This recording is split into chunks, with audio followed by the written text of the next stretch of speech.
다 같이 사도신경으로 우리의 신앙을 하나님께 고백하겠습니다. 나는 전능하신 아버지 하나님, 천지의 창조주를 믿습니다.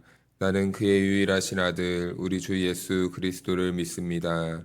그는 성령으로 잉태되어 동정녀 마리아에게서 나시고 본디오 빌라도에게 고난을 받아 십자가에 못 박혀 죽으시고 장사된 지 사흘 만에 죽은 자 가운데서 다시 살아나셨으며 하늘에 오르시어 전능하신 아버지 하나님 우편에 앉아 계시다가 거기로부터 살아있는 자와 죽은 자를 심판하러 오십니다. 나는 성령을 믿으며 거룩한 공교회와 성도의 교제와 죄를 용서받는 것과 몸의 부활과 영생을 믿습니다. 아멘. 찬송가 222장입니다.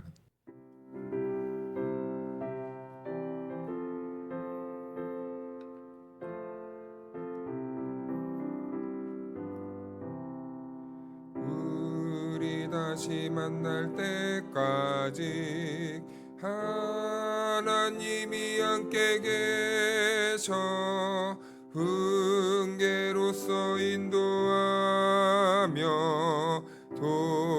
도와주시기를 바라네. 다시 만날 때 예수 앞에 만날 때 다시 만날 때 그때까지 계신 바라네. 우리 다시 만날 때까지 하나님이 함께 계셔 간 데마다 보아며 양식 주시기를 바라네. 다시 만날 때 주 앞에 만날 때 다시 만날 때 그때까지 계신 바라네. 우리 다시 만날 때까지 하나님이 함께 계셔 위태한 일 명쾌하고 품어주시기를 바라네. 다시 만날 때 예수 앞에 만날 때 다시 만날 때 그때까지 계신 바라네. 우리 다시 만날 때까지 하나님이 함께 계셔 사망 권세 이기도록 지켜주시기를 바라네. 다시 만날 때 예수 앞에 만날 때 다시 만날 때 그때까지 계신 바라네. 오늘 이 새벽 우리들에게 주신 하나님의 말씀은 마태복음 5장 9절 말씀입니다. 화평하게 하는 자는 복이 있나니 그들이 하나님의 아들이라 일컬음을 받을 것이미요. 아멘. 할렐루야. 하나님의 은혜와 평강이 우리 모두에게 함께하기를 주님의 이름으로 축원하고 축복합니다. 네, 오늘은 팔복의 7번째 주제입니다. 화평. 화평이라는 주제는 우리 시대와 우리 일상의 관계 속에서 떼려야 뗄 수 없는 주제 중에 하나입니다. 우리는 몇 년 전만 해도 이 화평이 얼마나 중요한지 깨달았던 시절이 있습니다. 바로 이 코로나 시대 때 이 화평이라는 주제가 우리들의 삶에 매우 현실적으로 다가온 적이 있었어요. 왜냐하면은 이 세상은 혼자 살기 매우 힘들다라는 것을 그 시대에 깨달았습니다. 나 혼자만 잘한다고 해서 이 코로나가 우리의 일상을 침투하지 못한다는 것을 깨달았습니다. 그래서 우리가 함께 화평해지기 위해서는 나도 조심해야 되고 타인도 조심해야 되고 우리 모두가 조심해야 우리 일상에서의 화평이 우리가 기대하듯이 누려질 수 있다는 것을 깨달았습니다. 그래서 우리는 이 시간을 통해 한 가지 깨달은 것이 있다면 우리가 어떻게 하면 이 예배의 자리를 악착같이 지켜낼까 아니라 우리는 그보다 우리들에게 주신 그 시대에 하나님의 뜻이 있다면 우리가 어떻게 연대해야 되고 우리가 어떻게 함께해야 되고 우리가 어떻게 이웃과 관계를 맺어야 되고 우리가 또 나와 이 이웃의 이 관계를 위해 어떠한 책임을 다해야 되는지를 다시 한번 돌아보는 시간이 되었다라는 것입니다. 그래서 우리는 이웃과 참 올바른 화평을 맺기 위해서는 나 하나가 얼마나 중요한지 그 시대를 깨닫게 되었고 가만히 돌아보면은 참 홀로 고립되어 있다라는 것은 매우 참 힘든 시간이었다는 것을 깨닫게 돼요. 그래서 우리가 혹시라도 그 질병에 걸리게 되면 혼자 격리되지 않았습니까? 참 이 자유가 주어졌을 때는 우리에게 아무렇지도 않았던 이 사람과의 관계들이 단절되고 고립되는 순간부터 나도 모르는 사이에 그 마음에 공허함이 찾아오고 외로움이 찾아오고 그리고 쓸쓸함이 찾아오고 빨리 다시 만나고 싶다라는 이러한 조급함도 생길 때가 있었습니다. 그렇다면 오늘 예수님께서 오늘 화평하게 하는 자는 복이 있나니라고 말씀하시는데 이 화평은 예수님께서 말하는 이 화평은 과연 무엇이고 그리고 우리는 어떻게 이 화평을 이루면서 이웃과의 올바른 관계를 맺어가야 되는지 오늘 이 말씀을 통해 주님이 주시는 그 영적인 교훈을 함께 나누고자 하는데요. 먼저 우리가 이 예수님께서 말씀하시는 이 화평을 이해하기 위해서는 이 당시에 그 시대의 이 철학, 그 시대의 상황을 우리가 알아야 됩니다. 이 당시에는 계속해서 말씀드리듯이 마태복음이 기록된 그 예수님 시대의 그 시대는 로마가 지배하던 시대였어요. 그런데 로마는 우리가 잘 알다시피 평화의 로마라는 그 이름을 씁니다. 그래서 팍스 로마나라는 이런 말을 많이 사용하기도 했고 들었는데 무엇이냐면 이 로마가 주는 평화라는 거예요. 자, 그렇다면 로마가 주는 평화는 무엇이냐? 힘으로 만든 평화였습니다.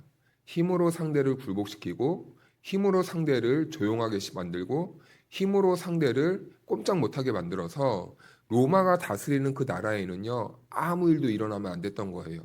그래서요, 로마 시대 때 가장 앞서서 했던 것이 무엇이냐면, 로마의 질서를 세우고, 로마의 질서를 거스르거나, 그리고 그 안에서 소요를 일으키거나, 반란을 일으키면 아주 무시무시한 이 형벌을 내렸습니다. 자, 그러면은 이 공개적으로 무시무시한 형벌을 이렇게 보여주게 되면 사람들은요, 아, 저러면 안 되는구나, 두려워 떨게 됩니다. 자, 그러면 이제 사람들이 그러한 일을 반복하지 않기 위해서요, 가만히 있어야 돼요. 아무 일도 하지 못하게 됩니다. 왜냐하면 불이익을 경험하기 때문이죠. 그래서 이 로마가 만든 평화는 힘으로 그 시대를 억압했는데, 그래서 그 멀리서 보는 사람들은 이 로마가 다스리는 나라들은 항상 평화로워 보였어요. 아무 일이 일어나지 않는 것처럼 보였습니다. 그래서 평화롭다. 그리고 로마가 주는 평화다라고 이렇게 말했죠. 그런데 우리는 어쩌면 오늘날의 시대에도 이 로마의 이 시대 철학과 마찬가지로 살아갈 때가 있습니다. 우리가 세상에서 대접을 받으려면 힘을 키워야 돼. 사람들이 우리에게 함부로 하지 못하게 하려면 성공해야 돼. 라고 가리키는 거죠. 이것이 바로 이 힘이 만들어낸 그 로마가 주었던 평화와 마찬가지로 우리도 세상을 이기고 우리가 세상에서 대접받고 우리가 세상에서 인정받고 평화로운 사람이 되기 위해서는 힘을 길러야 된다. 실력을 키워야 된다. 많은 재물을 가져야 된다. 라고 이렇게 생각을 하게 되는 거죠. 그런데 그것은 하나님께서 원하시는 평화의 방법이 아니었고 예수님도 그 정도의 평화를 가르쳐 주기 위해서 성육신하신 것이 아닌 거죠. 자, 만약에 이 로마와 같은 그런 사고방식대로 우리 예수님이 평화를 이루시었다면은 당장에 예수님은 사단에게 시험을 받을 때 돌을 떡으로 만들어 버렸죠. 자, 그런 힘을 가지고 권세를 가지고 능력을 가지고 많은 사람들 앞에서 내가 메시아야. 너네들 나한테 굴복해라. 다 나에게 와라. 내가 너희를 구원할 거야 라고 했다면 그들의 이 10년 가운데 진심으로 하나님의 나라를 갈망하고 예수님을 따라왔겠습니까? 아유, 예수님도 똑같네. 로마와 똑같네. 결국엔 우리를 꼼짝 못하게 하고 우리를 아무 말도 못하게 하고 우리를 힘으로 눌러가지고 결국에는 우리도 예수님이 마음대로 하려고 하는 거네. 똑같아 버리네. 그런데 예수님은요, 그런 방법으로 이 시대에 오지 않았고 그런 방법으로 자기 백성을 부르지 않았다라는 겁니다. 구약 제사 가운데 우리가 잘 알다시피 화목 제사가 있습니다. 화목 제사. 그런데 여기에는 이 독특한 규례가 있는데요. 우리 레위기를 한번 찾아볼까요? 레위기 7장 15절 16절. 출애굽기 뒤에 레위기 7장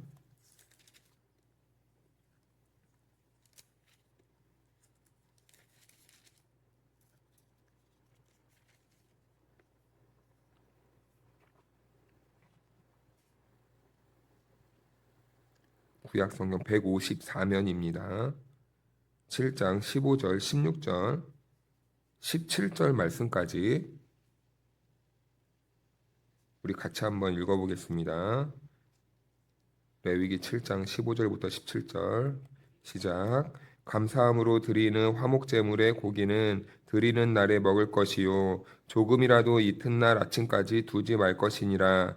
그러나 그의 예물의 제물이 서원이나 자원하는 것이면 그 제물을 드린 날에 먹을 것이요 그 남은 것은 이튿날에도 먹되 그 제물의 고기가 셋째 날까지 남으면 불사를 지니. 아멘. 네, 감사함으로 드리는 화목의 제물은 고기를요, 그날에 서원 제물이나 그리고 자원하는 제물은 이튿날까지 먹을 수 있다라고 이렇게 주님은 말씀합니다. 그런데요, 제물은 이 고기를 말하는데 이 고기가 아무리 작아도 그 가족이 혼자 다 먹기에는 너무나 많은 양이 되는 거죠. 그래서 문제가 됩니다. 그래서 이 고기를 다 소비해야만 이 서원한 것이나 감사함으로 드린 이 화목 제물이 하나님께 드려지는데 그래서 이 고기를 허비하기 위해서라도 그 가족 안에서만 이 고기를 먹는 게 아니라 이제는 자기가 싫든지 좋든지 아니면 어쩔 수 없이라도 이 화목 제물은 무조건 다 나눠야 됩니다. 그래야 하나님께서 받으시는 제물이 되기 때문이죠. 그래서 여기에는 하나님의 기쁜 뜻이 있는 거예요. 화목 제사는요, 단순히 제물을 하나님께 올려드리는 의식이 다가 아니라 하나님 앞에서 받은 그 은혜를요, 이제 이웃과 함께 나누라는 것에 그 목적과 의미가 있다라는 것이죠. 그래서 우리는 이것을 하나님의 이 삼위일체 관계 속에서도 우리는 발견할 수 있습니다. 하나님은요, 세 분이시지만 한 분이고 한 분이시지만 세 분이세요. 그래서 본질적으로는 한 분이시지만 그분은 위격으로 세 분이시죠. 그런데 이분은 서로 한 분이고 셋으로 나누거나 분할할 수 없는 하나님입니다. 그래서 온전한 한 분이시고 온전한 세 분으로 이해를 합니다. 그런데 이 하나님이 이렇게 존재하시는 이유는 무엇인가? 바로 서로 연합하고 서로 함께하기 위해서죠. 하나님이 천지를 창조하실 때도 함께하시고 그리고 예수님이 십자가 사역을 감당하실 때도 함께하시듯 그리고 오늘날 우리들을 하나님의 나라까지 인도해 가실 때에도 여전히 함께하시는 하나님의 모습을 보면서 하나님은 함께하시는 분이고 하나님은 서로 존중해 주시는 분이고 하나님은 서로 연대하고 연합하시는 분이다라는 것을 깨닫게 되면서 그와 같이 지음받은 우리도 하나님은 그렇게 살기를 원하시는구나. 함께하기를 원하시는구나. 함께 연대하기를 원하시는구나. 화목하기를 원하시는구나. 함께 연합하기를 원하신다는 것을 우리 하나님 이 제사와 그리고 삼위일체 하나님의 속성을 보면서 깨달아 알 수 있는 거죠. 그리고 17절 말씀을 보니까 셋째 날까지 그 제물을 두면 안 된다고 말씀하세요. 그러니까 이 고기를요, 하루 빨리 먹고 싶어도 다 먹지 못하는 양이 되는 거예요. 그래서 이튿날까지, 셋째 날 아침까지니까 이튿날까지는 다 해치워야 되는데 사람들이 이것을요, 주변에 나누다 보면요, 결국엔 처음에는 내가 좋아하는 사람들을 나누다가도 이 고기가 줄어들지 않으면 어떻게 합니까? 빨리 해치워버려야 된다는 생각이 들어오는 거예요. 왜냐하면 그래야지만 이 제사가 하나님께 드려지는 거죠. 그러다 보면은 내 이 사원 이 화목 제물이 온전히 바쳐지기 위해서는 빨리라도 이걸 나누기 위해서는요. 처음에 좋은 사람들과 나누다가 결국에는 나와 조금 거리가 있었던 사람들, 지나가는 사람들. 그런데 이것도 한계가 있습니다. 그러면요. 평소에 싸웠던 사람들, 관계가 틀어졌던 사람들까지도 빨리 이것을 전해야 돼요. 그래야 이것이 하나님께 온전히 드려지는 그 제물이 되기 때문입니다. 그런데 예수님께서는 이와 같은 원리를 마태복음에서도 말씀하세요. 우리 마태복음 5장을 한번 찾아볼까요? 마태복음 5장, 오늘 본문과 같은 장이죠. 23절, 24절 말씀을 우리 함께 한번 읽어보겠습니다. 같이 읽습니다. 시작. 그러므로 예물을 제단에 드리려다가 거기서 내 형제에게 원망 들을 만한 일이 있는 것이 생각나거든 예물을 제단 앞에 두고 먼저 가서 형제와 화목하고 그 후에 와서 예물을 드리라. 아멘. 하나님은 우리에게 예배 받으시는 것을 참 기뻐하십니다. 그런데요, 하나님께서 한 가지 원칙적으로 두고 있는 게 있는데 예배와 화목을 분리하지 말아라 라고 이렇게 말씀하십니다. 우리 하나님은 우리를 지으신 이유가 우리를 통해 찬양 받으시고 영광 받으시는 것, 즉 예배하기 위해서 우리를 지었는데 그 예배를 드리기 위해서 조건을 다신 거예요. 형제와 화목해라. 그러니까 예배와 화목은 거의 동등한 관계이다시피 할 정도로 하나님은 그만큼 우리가 서로 연대하고 화목하고 화평하게 지내는 것을 그 누구보다 원하시고 그 모습이 바로 예배 드리는 것만큼이나 하나님 보시기에 영광이 된다라는 것을 알고 있어요. 그래서 화평하게 하는 자들은요, 갈등을 보고 모른 척하는 사람들이 아닙니다. 그냥 쉬쉬하는 사람들이 아니에요. 그 정도로만 이해하면 안 됩니다. 오히려 받은 은혜로 막혔던 관계를 어떻게 해야 됩니까? 풀어나가는 사람들이라는 거예요. 단순히 조용하는 사람들이 아니라 관계를 풀어나가는 사람이라는 거죠. 그래서 마태복음 18장 18절은 이렇게 말합니다. 진실로 너희에게 이르노니 무엇이든지 너희가 땅에서 매면 하늘에서도 매일 것이요 무엇이든지 땅에서 풀면 하늘에서도 풀리리라. 아멘. 이것은 교회가 구원을 주고 안 주고의 문제가 아닙니다. 그것이 핵심이 아니에요. 하늘에서 하나님이 주신 은혜로 하나님과 관계가 풀림을 받았다면 이제는 우리들에게 명령하시는 겁니다. 풀어라 라는 거예요. 관계를 풀어내라 라는 겁니다.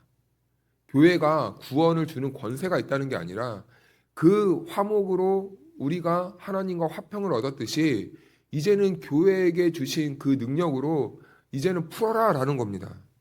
그래서요, 이 용서와 화목은 결국엔 누구 안에서부터 시작돼야 되는 겁니까? 내 안에서부터 먼저 시작돼야 되는 거예요. 그런데 우리는 항상 이것을 피해가려고 합니다. 오해합니다. 상대방이 풀어야 내가 풀 수 있습니다. 라고 이렇게 말해요. 아니에요. 그 정도로 하나님은 우리들을 부르시고 그 정도의 사명을 주신 것이 아닙니다. 나를 사랑하는 사람들은요, 내가 힘쓰지 않아도 내가 받은 만큼 사랑할 수 있어요. 그런데요, 먼저 사랑을 주는 것은 매우 힘든 겁니다. 상대가 먼저 사과하면은 내가 풀 수 있어요. 그런데 상대가 사과하지 않아도 내가 먼저 손 내미는 것은요, 아무나 할 수 없는 것입니다. 그래서 하나님은 우리들을 위해 십자가로 예수님을 보내셔서 십자가로 우리들을 부르셨고 그 일을 맡기기 위해 저와 여러분들을 택하여서 오늘 부르셨다는 겁니다. 자, 그렇다면 우리가 해야 될 일은 무엇입니까? 상대가 나에게 감정을 풀 때까지 기다리는 것입니까? 그것과 상관없이 주님께 받은 그 은혜로 우리가 관계를 풀어내는 것입니까? 우리가 먼저 예수님이 나에게 먼저 다가오셔서 화목을 주셨듯 이제는 예수님의 그 정신을 우리가 붙잡고 이제는 우리가 먼저 화목이 필요한 곳곳에 나아가 우리가 관계를 풀어내야 된다는 것이죠. 그래서요, 화평하게 하는 자들은요, 철저하게 무엇이 전제가 되어야 되냐면 예수 그리스도의 십자가가 전제가 됩니다. 그래서 예수 그리스도의 십자가가 우리 안에 깊숙이 뿌리 내려 있고 이제는 예수님이 걸어가셨던 그 화목의 길을 우리도 십자가를 단단히 붙잡고 이제는 예수님이 걸으셨던 그 길을 우리가 오늘의 시대에 우리 차례가 되어서 그 길을 믿음으로 순종하며 따라가야 된다는 것이죠. 사랑하는 성도 여러분, 그래서요, 이 화평은 단순히 우리가 조용하게 만들기 위해서, 갈등을 피하기 위해서 가만히 있는 정도 그런 태도가 아닙니다. 진정한 화평은요, 십자가로 하나님과 화목하게 된 사람이 이 땅에서 막힌 모든 관계를 십자가로 풀어내는 사람들을 말하는 겁니다. 로마는 힘으로 만들려고 했지만 예수님은 십자가로 만들어버린 거예요. 그런데 우리는 그 십자가로 은혜를 받은 사람들입니다. 그러니까 우리는 세상과의 다른 방법으로 이 땅을 화평하게 만들어야 되는데 돈으로 만드는 게 아니에요. 그래서 우리는 사람을 많이 모아서 우리가 능력을 많이 발휘해서 화평은 세상을 정복하는 것이 아닙니다. 우리 한 사람 한 사람이 십자가의 정신을 다시 회복해야 되는 거예요. 세상의 논리로가 아니라 십자가의 논리로, 십자가의 방법으로 예수님이 우리들에게 일방적으로 찾아오셔서 희생함으로 화평을 만들어냈듯이 우리도 예수님의 그 모습을 본받아 우리도 이제는 예수님의 그 정신으로 세상 가운데 나아가서 십자가로 화평을 회복해야 된다는 겁니다. 우리는 십자가로 하늘에서 풀림을 받은 사람들 아닙니까? 그래서 우리도 이 땅을 십자가의 정신으로 풀어나가야 되는데 이 풀어나갈 때 나를 사랑하는 사람들에게가 아니라 나를 미워하는 원수에게까지도 이 행위는 이어져야 된다라는 것입니다. 세상은요, 이렇게 말합니다. 사람들은 성경을 읽기보다 세상 사람들은 그리스도인들을 읽는데요. 세상 사람들은 성경을 읽지 않습니다. 그런데요, 그들이 성경을 읽고 보는 방법이 있는데 바로 그리스도인들을 보고 읽는다고 합니다. 그러니까 여러분, 우리를 통해서 세상에 믿지 않는 사람들이 성경을 보게 되는 거예요. 자, 그렇다면 우리는 어떻게 해야 되는가라는 이 질문에 다시 한번 오늘 우리들의 삶을 놓고 우리가 정직하게 하나님의 말씀 앞에서 우리의 삶을 다시 한번 돌아봐야 됩니다. 그래서요, 우리가 우리에게 주신 예수 그리스도의 화평을 진심으로 받은 자라면, 우리도 이제는 십자가의 정신으로 화평을 누려야 되는 사람들이라면 이제는 나의 생각도 성경으로 바꿔나가야 되는 거예요. 나의 태도도 성경적인 가치로 바꿔나가야 되는 겁니다. 나의 말투 역시도 성경적인 방법으로 바꿔나가야 되는 거예요. 나의 생활하는 작은 행동 하나까지도 성경의 방법으로 우리가 다시 한번 바꿔나가야 되는 겁니다. 내가 가만히 있으면 아무 일도 일어나지 않아요. 아무 일도 일어나지 않으면 세상 사람들이 우리를 보고 하나님을 볼 수 없습니다. 그러면 우리를 부르신 하나님의 그 목적이 점점 희미해져 가는 거예요. 그러면 사랑하는 여러분, 오늘 우리는 삶으로 보여주는 성경 그 자체로 부름받으셨음을 믿음으로 말미암아 오늘 예수 그리스도께서 우리들에게 화평을 주신 것을 기억하시고 그 은혜를 받은 자로서 이제는 우리가 보내심 받은 그 자리에서 이 화평의 관계를 이웃과 함께 누리면서 살아계신 하나님을 보여주는 복된 하루가 될 수 있기를 주님의 이름으로 축복하고 축원합니다. 기도하겠습니다. 화평의 주님이신 하나님 아버지, 십자가로 우리에게 찾아오시고 죄로 막혔던 담을 허물어 하나님과 화목하게 해주신 그 은혜를 감사드립니다. 하나님, 이제 우리도 화평하게 하는 자로 살아갈 수 있기를 원합니다. 상대가 바뀌기만을 기다리지 않고 내가 먼저 손 내밀 용기를 허락하여 주시옵소서. 미움으로 묶어두었던 마음을 우리가 먼저 풀게 하시고 우리의 날카로운 말투와 뒤틀린 시선을 십자가 앞에서 내려놓을 수 있도록 인도하여 주시옵소서. 그리하여서 우리를 통해 깨어진 관계가 다시 이어지고 상처받은 사람이 살아나며 세상이 우리의 삶에서 예수님을 볼 수 있도록 우리들을 사용하여 주옵소서.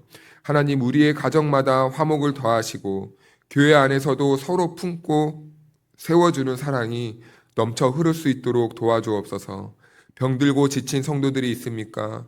회복을 주시며 연로하신 성도들에게는 건강과 평안을 더하여 주옵소서.